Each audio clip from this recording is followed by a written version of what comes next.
जुमरात को ये कब्र खुदाई करवाया था और बाहर से गोरखन ला के जुमरात जुम्मा हफ्ता इतवार चला गया।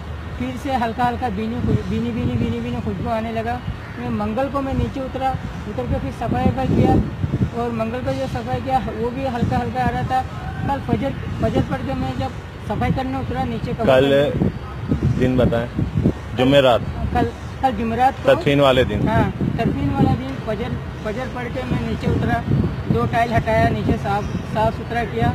साफ सुथरा करने के बाद अगर तो वो जब देख रहा तो खुशबू ज़्यादा आने लगा। जब खुशबू ज़्यादा आ रहा, किसकी कब्र थी ये हजरत वो जुनैद जमशेद साहब का कब्र है।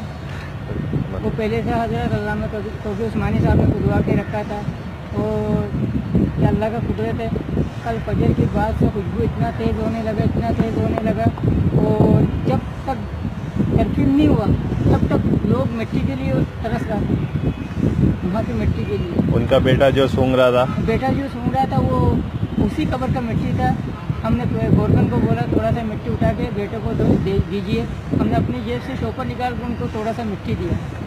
सुभान अल्लाह, सुभान अल्लाह। बहुत खुशबू आ रहा था। माशाअल्लाह।